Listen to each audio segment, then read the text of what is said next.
Абзер афимас хатырску аюзша ашук шац хатала иште хайбан базес эфюдес на ларстаху хастала ашукс шац эфянас счета губзера акшярапа. Дорогие друзья, я вас приветствую. Вы очень хорошо проинформированы о том, что у нас сложилась тяжелая ситуация в энергетике. Меры, которые предпринимались, должного эффекта не дали. Требуется принятие дополнительных мер. Суть этих мер состоит в следующем. В части, которая имеет отношение к уважаемым депутатам, к парламенту. В понедельник мы будем вносить законопроекты и просили бы вас их поддержать, имеющие отношение к усилению мер ответственности в Кодексе об административных правонарушениях. Там штрафные санкции будут многократно увеличены за деятельность, связанную с незаконной добычей майнинга. Это первое.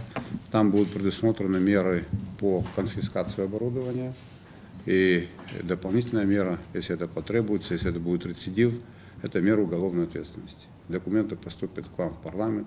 Это ваша прерогатива. Я хотел бы, чтобы вы это изучили и, не откладывая в долгий ящик, проблему рассмотрели. Силами одного ведомства, Черноморэнерго или Министерства внутренних дел, эту проблему решить не удастся. Здесь нужна слаженная совместная работа. В связи с этим я вас пригласил и просил бы вас в этом плане поддержать. Следующий вопрос. Я собирал руководителей правоохранительных органов, в том числе и по этой проблематике. У нас есть ряд проблем в работе правоохранительных органов. Тот орган, который мы с вами создали, контрольная палата, вот есть документ взаимодействия контрольной палаты с Генеральной прокуратурой. За этот период нам 38 материалов передано в Генеральную прокуратуру, в правоохранительные органы. По 38 материалам, по 32 отказанный материал, по 6 материалам определенная работа проведена. Ущерб, который нанесен теми, кто занимается противоправной деятельностью, оценивается больше, чем в миллиарды рублей.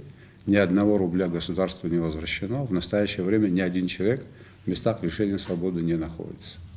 Значит, необходимо тоже посмотреть, почему так происходит, и необходимо, я просил бы вас в этом плане поддержать усиленные правовые меры изменения, значит, некоторые законодательные акты по противодействию коррупции. Это очень важно. Понимаете, это проблема, которая нам очень серьезно мешает. Тут объективный материал есть у вас, вы еще раз все взвесьте, посмотрите. Вот в этом плане тоже я рассчитываю на вашу поддержку. Ряд законопроектов лежит там, надо было бы их посмотреть, может видоизменить, что-то добавить, но это проблема, которая над нами висит, ее надо будет решать. Мы не можем оставить ее без внимания, она такая важная. Вот в этом плане тоже просил бы вас. И еще один вопрос, на который я хотел бы акцентировать, на котором ваше внимание.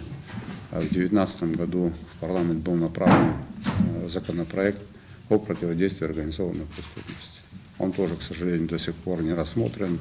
Я вас просил бы тоже на этот документ обратить внимание. Тоже не откладывать в долгий ящик. Это то, что от нас ждет наша общественность. Это то, что хотят наши граждане, принятие справедливого решения, которое поможет нам в борьбе с этим злом.